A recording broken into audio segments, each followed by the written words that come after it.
Hello, I'm Stefano Carboni. I'm the director of the Art Gallery of Western Australia, and I'm here today to congratulate the Agwa Guides over a great achievement in the space of 40 years. The Agwa Guides started with a small group of people, of volunteers, and have really grown into a wonderful group that delivers a large number of tours every year for the visitors of the Art Gallery of Western Australia. I'm told that over the course of 40 years, they delivered the tours to about 600,000 visitors, which is a staggering number if you think. This is a wonder achievement because the gallery guides are really the first port of call for many visitors, and with their knowledge, enthusiasm, commitment, and sheer wish to share things with our visitors, they have achieved wonderful results. I know that they are really very happy to deliver tours of traditional exhibitions, and during my time in the past few years, I know that I've enjoyed very much to deliver tours for the MoMA series, for the Van Gogh, Dali and Beyond, for the Picasso to Warhol. But we have also really thrown some curved balls at them, like exhibitions that we delivered recently, the Comic Tragics and the very recent Sneakers show. So I really wish to warmly congratulate all of the Art Gallery Guides on a fantastic achievement, and I really hope that they will deliver the same enthusiastic tours for the next 40 years. Thank you.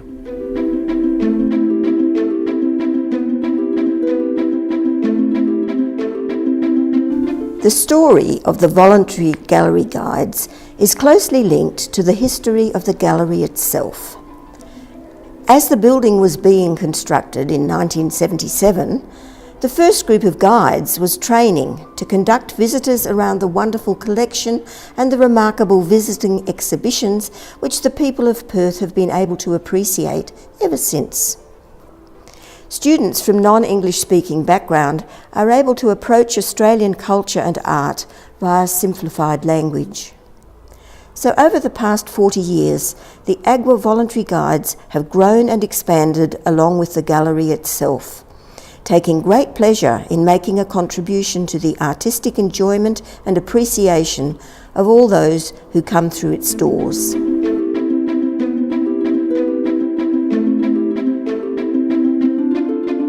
The West Australian Gallery Guides grew out of a research group which the director, Lou Claypack, had asked Judy Moyes to convene to research the lives and works of early West Australian artists. At this time, in 1977, the state was building a fine new gallery. Lou suggested we may like to create a group of people to train as gallery guides. When we jumped at the idea, Lou teased us that we only wanted the glamorous positions. I had been a gallery guide at the Melbourne Art Gallery when they had opened their new gallery, and knew the pleasure of engaging the public and introducing them to their own collection. Judy and I invited a group of people with passion and energy who were interested in art, and thus began the West Australian Gallery Guides. Indeed, it was an exciting time in the late 1970s. And the West Australian Gallery was then housed in part of the museum which had an entrance off Beaufort Street. Our first introduction to the public was guiding in the old gallery Eldorado Colombian Gold. In May 1977 it was decided this enthusiastic group, with the backing of the future gallery staff, should be the nucleus of what was to become the Voluntary Gallery Guides as an autonomous entity. In September 1978, the Voluntary Gallery Guides were legally constituted and had the privilege of guiding children of Western Australia, hundreds of them. There was no real training course like there is today. We met every Friday. Barry Pearce organised a series of lectures by the art gallery curators, or we hightailed it out to Mount Lawley College of Advanced Education for inspiring talks about different techniques for making art. In between, each guide researched an artist and presented this to the rest of the group.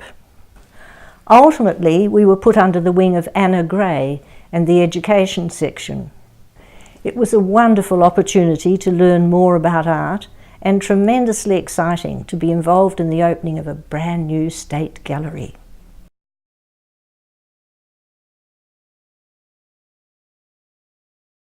For me, the initial attraction was the opportunity to come face to face with artworks on a regular basis, both those from the gallery collection and those from outside the gallery. Our gallery has an impressive record of exhibitions. Recently, comic tragics and the rise of sneaker culture reflect a successful attempt to break new ground and to entice a new audience to the gallery. Curator briefings are invaluable in clarifying the underlying rationale for such projects. All exhibitions challenge us as guides.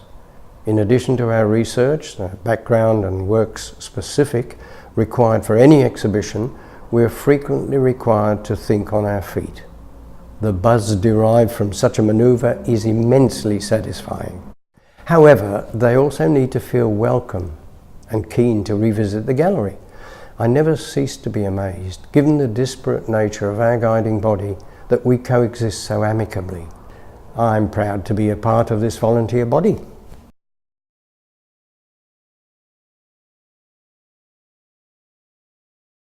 Today's induction training is a structured program that focuses on visual analysis. It's backed by a comprehensive training file, and it's measured by regular tours and assignments. Incoming guides are certainly both confident and skilled at the completion of their training. Today's ongoing training is multifaceted and comprises guides' own research, presentations to fellow guides in the form of sound bites, and study groups.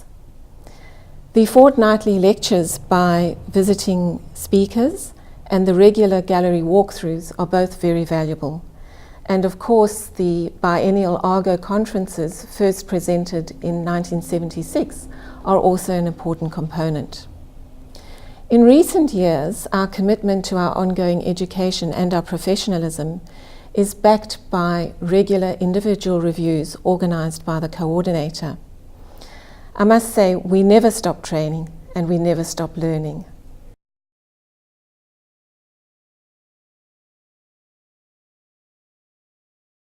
I visited the art gallery for the first time in 1980. My teacher arranged for my Year 6 class to visit. I didn't know at the time, but the main building was brand new. I have a faint memory of being shown around by someone who wasn't my teacher. It must have been a voluntary gallery guide, but I don't remember who it was. I don't recall their name. But that's the guides. They're all about the artworks and not themselves. They help visitors look closely at the artworks and think about them, what they mean, why they're on display, their place in our cultural heritage. When I left school, I continued to visit at least once, but sometimes several times a year. Now I work here at the gallery, and these artworks, they are like old friends to me. And I work with the guides. I know their names now, and I can appreciate even more their dedication to the artworks, the gallery, and to the WA community. After 40 years of guiding, they have the same unfailing commitment to helping visitors engage with the state art collection in a meaningful way. I look forward to them helping me look closely at the artworks for the rest of my life.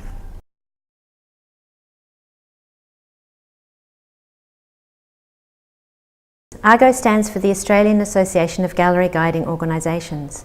Biannual ARGO conferences began in 1976. They are a chance for guides from all over Australia to gather and exchange ideas, stories and friendship. 1984 was the 5th ARGO conference and the first ever in Perth. Jill Baker was the convener with around 90 attendees. The keynote address was Guide Training and Philosophy. 2001 was the 13th ARGO conference and the second held in Perth. Elizabeth Allen was the convener and the theme was Crossing Cultures. There were 131 guides from 12 galleries. It coincided with the Agwa exhibition Monet in Japan. 2017 was the 21st ARGO conference and the third for Perth. I was the convener with a wonderful committee of 20.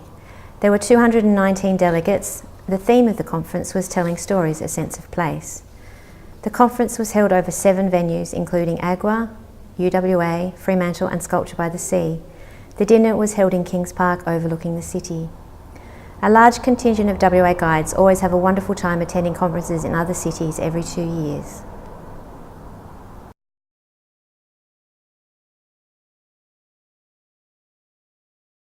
Our association with Sculpture by the Sea began through a chance conversation I had with Scott Brandon Smith when buying a catalogue from him in 2005, the first year of Sculpture by the Sea at Cottesloe. Scott reacted enthusiastically when I suggested that Agwa Guides might be prepared to volunteer at the exhibition in the future, and so began a 12-year association, with guides playing a major role in the catalogue marquee, not just selling catalogues, but answering questions from the public and generally promoting the exhibition. Some guides also provide touch tours for visually impaired people. Those of us who've participated have found it to be a fun and rewarding experience. The tours for people living with dementia, Artistic Adventures, were initiated in 2009 in conjunction with the exhibition Moments with McCubbin. Jackie Lewis, art therapy consultant at Alzheimer's WA, has been involved in the program since its inception, with Alzheimer WA training guides to lead the tours. Agwa also commenced art and memory tours for people living with dementia. Artistic Adventures has been modified over time to better reflect the needs of the tour groups. These groups are unique in that they include the caregiver in the tours. The groups also have a practical session in the studio of the gallery, and this session tries to follow a theme from the works that have been toured previously. The caregivers are often amazed at the responses of the person they have accompanied to the gallery and take away new insights as to the person's life experiences, and hence have more to share when they are away from the gallery. The guides have been trained to facilitate reminiscing, and cues gained from the participant living with dementia are linked to past experiences, if at all possible. The artworks shown often evoke long-term memories.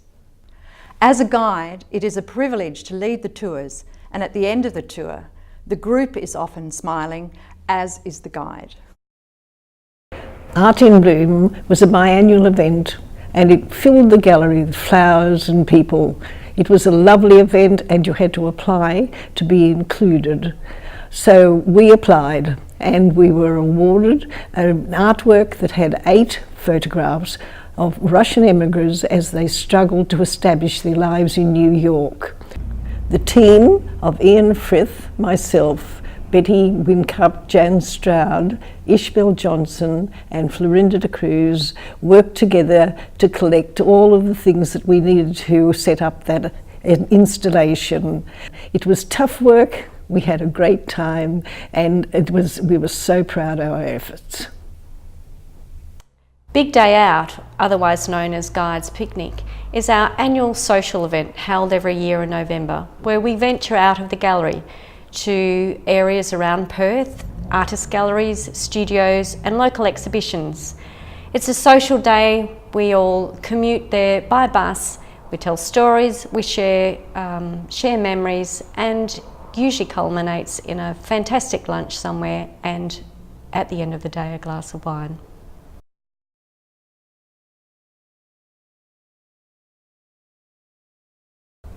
I don't think we should be in a hurry to replace the human interactions.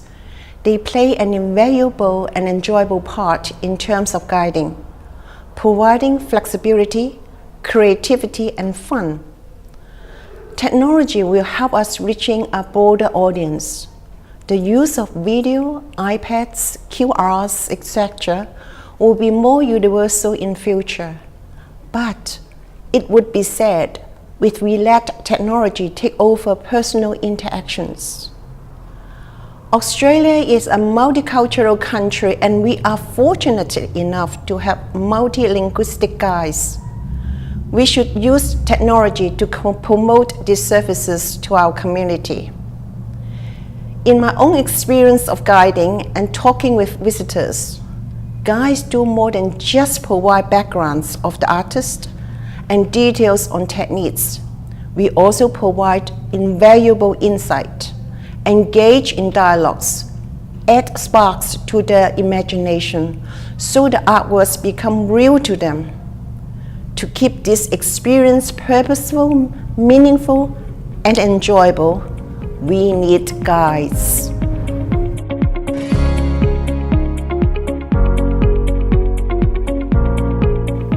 What a privilege it is for me to know a group of people that give so much to the gallery. Gallery wouldn't survive without the work of the volunteer gallery guides. At one stage I worked out that the amount of hours that they put into a year is equivalent to 8.5 full-time staff. That's significant, considering we've only got 58 full-time staff in total at the gallery. So they do a bloody big job, and they do it extremely well. So pleased to know them.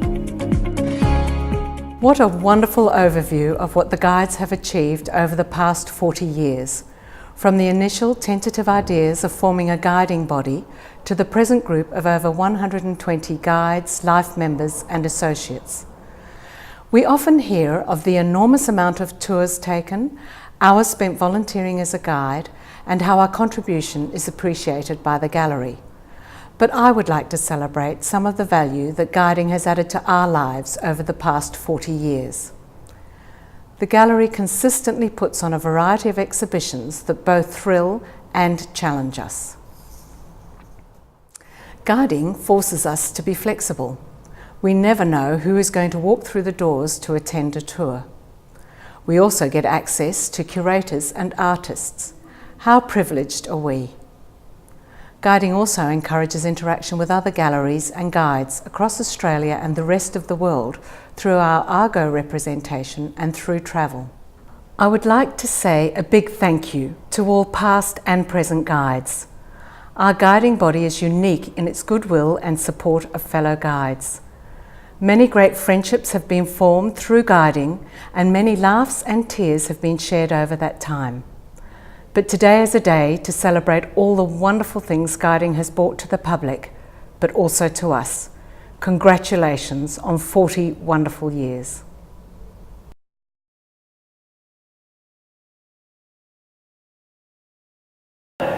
Creative.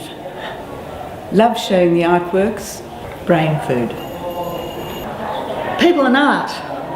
On behalf of the executive at the Art Gallery West Australia and myself, James Davies, happy birthday to the guides and thank you for all the work over the years.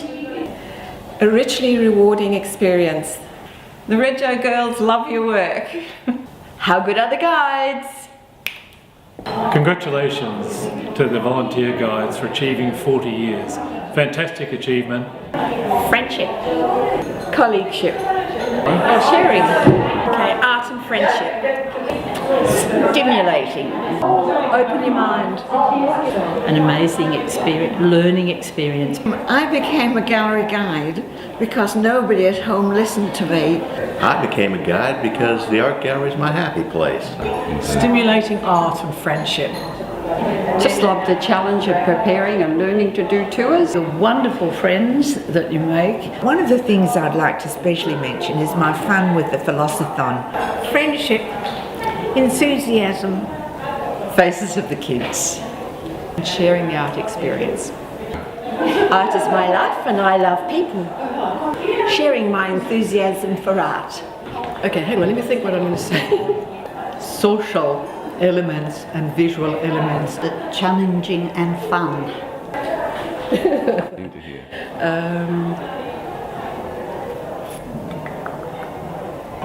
Supercalifragilisticexpialidocious. I really like our curatorial staff and the support that they give to us. And I hope to be around for a bit longer. Okay. Art and friendship together. Performing, collection, and a great bunch of people. Touch tours are a great way for the vision impaired to get to experience our artworks.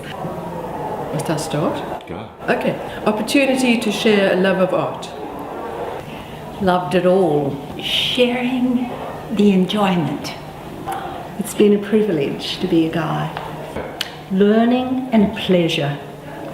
Art, fun and people. Friendship, joy and a fascinating job. Happy 40th, Guides, all the best. Congratulations to the Gallery Guides on reaching 40 years. Let's hope for another great 40 years to come. Happy 40th, everyone. I just love working with you. It's an absolute privilege. Marvellous working with you. Hi guides, happy 40th anniversary. We've been together a long time, or at least in my mind we have. Thanks for your time and your efforts at the gallery. Thanks guides for all your work. The gallery really couldn't run without you. Study groups. What I love is to see the backward glance of visitors looking at paintings. The Art Gallery of Western Australia. Okay. So I'd like to congratulate the guides from the Art Gallery of Western Australia on reaching the 40th year of their operation. It's always amazing to work with you and to kind of convey the enthusiasm we have as curators to you guys, and then to see you guys, kind of emanate that through your projects and through your guiding. Congratulations, great milestone. That's pretty much it.